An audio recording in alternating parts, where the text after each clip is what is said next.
Gracias por estar con nosotros aquí en France 24. Primero la quiero felicitar por este reconocimiento y también le pregunto cómo recibieron la noticia y cómo la pandemia ha afectado la situación del hambre en el mundo.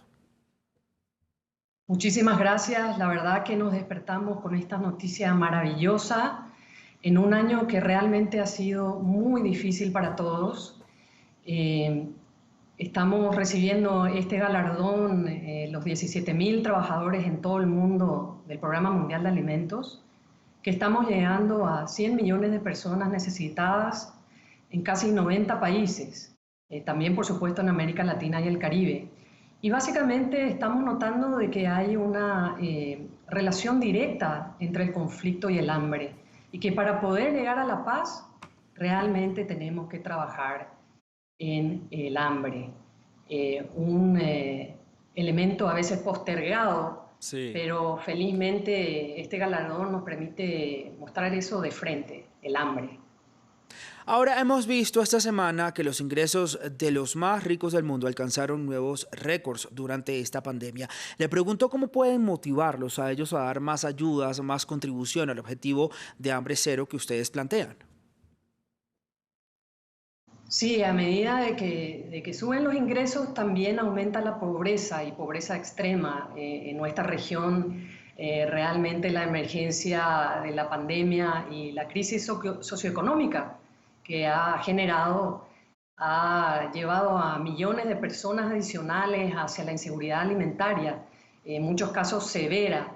Hemos visto un aumento de casi el 400% en nuestra región, en América Latina y el Caribe, muy preocupante. Estas diferencias se tienen que salvar, tenemos que progresar en cuanto al desarrollo, el acceso a la educación y la salud para realmente llegar al hambre cero. Ahora le pregunto entonces cómo están trabajando para lograr esa hambre cero en el mundo. Estamos trabajando conjuntamente con los gobiernos, con nuestros socios internacionales, por supuesto con las comunidades, con el sector privado, porque definitivamente el desafío es enorme. Estamos hablando de casi 700 millones de personas en el mundo que padecen hambre, y solamente este año hemos llegado más o menos a 270 millones de personas afectadas por la pandemia y la crisis.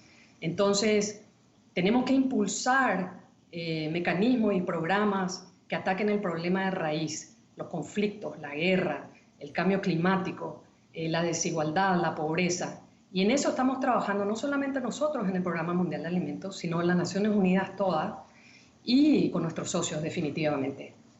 ¿Cuál es su meta para el año que viene, el 2021? Queremos realmente hacer un trabajo consensuado juntos, solidariamente, para poder llegar al hambre cero en unas décadas. Por el momento estamos trabajando en una emergencia y queremos duplicar el número de gente que estamos llegando aquí en América Latina y el Caribe y en otras regiones del mundo donde hay conflictos o no, para poder paliar la situación. Hay mucha gente que lastimosamente no tiene que comer, come mucho menos, come peor. Y a ese millones de personas nos debemos todos. Ese es nuestro objetivo. Ahora, por último, le quiero preguntar cuáles son los países y las regiones más afectadas, los que más padecen de hambre.